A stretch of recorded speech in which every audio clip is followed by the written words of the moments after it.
Please கொஞ்சம் அமைதியா இரு, எனக்கு தலையெல்லாம் வலிக்குது. நான் பேசுறதுனால ஒண்ணும் உனக்கு தலை வலிக்கல. நேத்து நீ ட்ரிங்க்ஸ் பண்ணதுனாலதான். அதை சரி பண்றதுக்காக நீ என்ன பண்ண? எவ்வளவு நேரமா பிளாக் காஃபி கொண்டு வா, பிளாக் காஃபி கொண்டு வான்னு சொல்லிட்டு இருக்க. நீ கொண்டு வந்தியா? இங்க இருந்து பதிலுக்கு பதில் பேசிக்கிட்டு இருக்க. எதுக்காக அப்படி ட்ரிங்க்ஸ் பண்ணனும்? உன்னால மேனேஜ் பண்ண முடியாதா? அப்படியா? அப்ப நீ ட்ரிங்க்ஸ் பண்ண மாட்டியா? மறந்துட்டியா அன்னைக்கு ஆபீஸ் பார்ட்டில நீ என்ன பண்ணன்னு? ப்ளீஸ், உன்னை விட நான் பெட்டரா தான் இருந்தேன். இந்த மாதிரி தள்ளாடிட்டு எல்லாம் வரல. Karthik,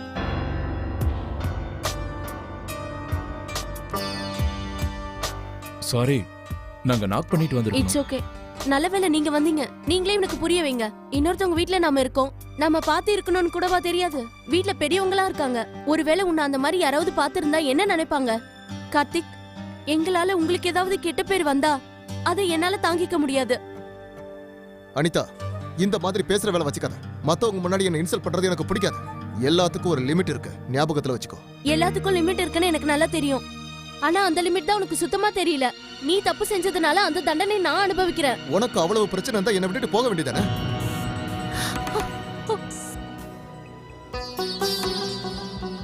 okay fine. அனிதா,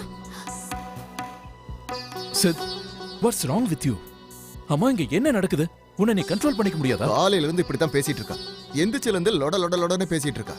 எவ்வளவு நேரம் தான் பொறுக்கிறது? இங்க பாரு சித், அவ ஒண்ணு தப்பா சொல்லல. நீ நடந்துக்கிறத பத்தி அவ உனக்கு சொல்லி புரிய வைக்க பாக்குறா.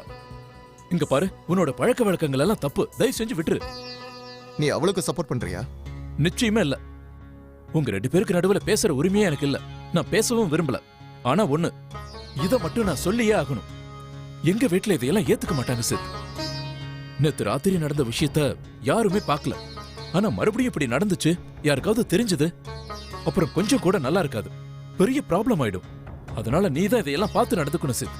சரி, ட்ரிங்க் பண்றது உன்னோட சாய்ஸ், நீ பண்ணு. ஆனா சுயநினைவு இல்லாத அளவுக்கு நீ பண்ணவே கூடாது.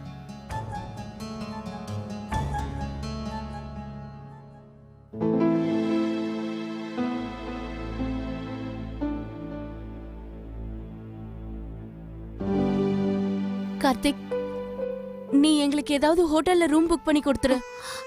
ஐயோ, ஏன் இப்படி எல்லாம் பேசுறீங்க? அப்படி எல்லாம் ஒண்ணு ஆகாது, எல்லாம் சரியாயிடும். Don't worry. I'm really sorry. I'm really sorry Karthik. இல்ல பரவாயில்ல அனிதா, இருக்கட்டும். எனிவேஸ், நான் பிளாக் காஃபி போட்டு எடுத்துட்டு வரேன். ஒரு நிமிஷம் இருங்க, நானே போட்டு கொண்டு வரேன். தேங்க்ஸ் அர்ச்சனா. இருக்கட்டும், நானே பாத்துக்கிறேன்.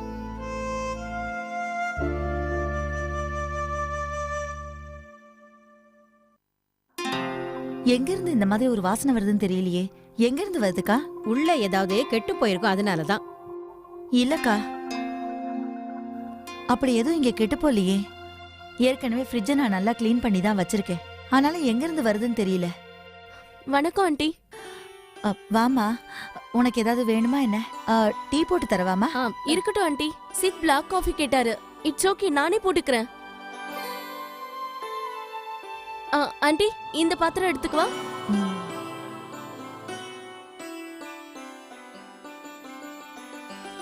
ராத்திரி நீங்க ரெண்டு பேரும் திரும்பி வர்றதுக்கு ரொம்ப நேரம் ஆயிடுச்சு போல இருக்கு. சித்தார்த் நல்லபடியா வந்துட்டாரா? ஆமா ஆண்டி, அவரு நல்லபடியா வீட்டுக்கு வந்துட்டாரு. ஆக்சுவலி அவர் போனை வீட்லயே விட்டு போயிட்டாரு. அதனால என்ன கான்டாக்டே பண்ண முடியல ஆண்டி. அப்புறம் கார்த்திகோட ஹெல்ப்பால கண்டுபிடிச்சிட்டோம் ஆண்டி.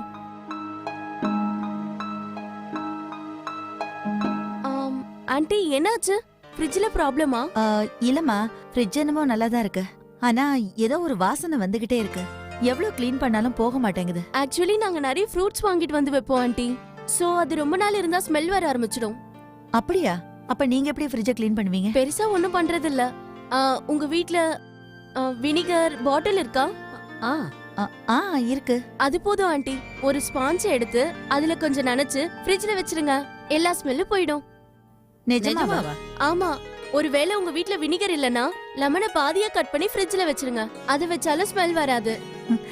பரவாயில்லையேம்மா, நீ நிறைய விஷயங்களை தெரிஞ்சு வச்சிருக்க. சூர்யா, கொஞ்சம் பொறுமையா இருங்க. அப்பா வேண்டான்னு சொன்னா அதுக்கு பின்னாடி நிச்சயம் ஏதாவது காரணம் இருக்கும். அது எனக்கு தெரியும் வந்தனா. ஆனா நான் சொல்ல போன விஷயத்தையே அவர் புரிஞ்சுக்க தயாரா இல்ல. எப்படிதான் அவருக்கு புரிய வைக்கிறது? நான் சொல்ல போன விஷயத்த அவர் முழுசா கேட்கவே இல்லை. அப்புறம் எப்படி நான் சொல்றது? வேண்டான்னு சொல்லிட்டாரு. வேணும்னா இன்னைக்கு ஒரு தடவை பேசி பாருங்களேன். நேத்து அப்பா மூடு சரியில்லாம இருக்கலாம், அதனால அப்படி பேசி இருந்திருப்பாரு. இல்ல வந்தனா, அப்பா ஒரு தடவை வேண்டான்னு சொல்லிட்டா அவ்வளவுதான். அப்புறம் எதுக்காக நீங்க பிடிவாதமா இருக்கீங்க? நான் இந்த பிசினஸ்ல முன்னேறணும்னு ஆசைப்படுறேன் வந்தனா. எப்படியும் ஃபியூச்சர்ல எல்லா பிசினஸையும் நான் தானே பாத்துக்கணும். அப்புறம் ஏன் இப்ப இருந்து என்னோட ஒர்க்கிங் ஸ்டைல ஏன் இஷ்டத்துக்கு விட மாட்டேங்கிறாங்க? நான் நல்லா யோசனை பண்ணி தான் இந்த ஒரு முடிவே எடுத்தேன். ஆனா அப்பாவுக்கு என் மேல கொஞ்சம் கூட நம்பிக்கையே இல்ல.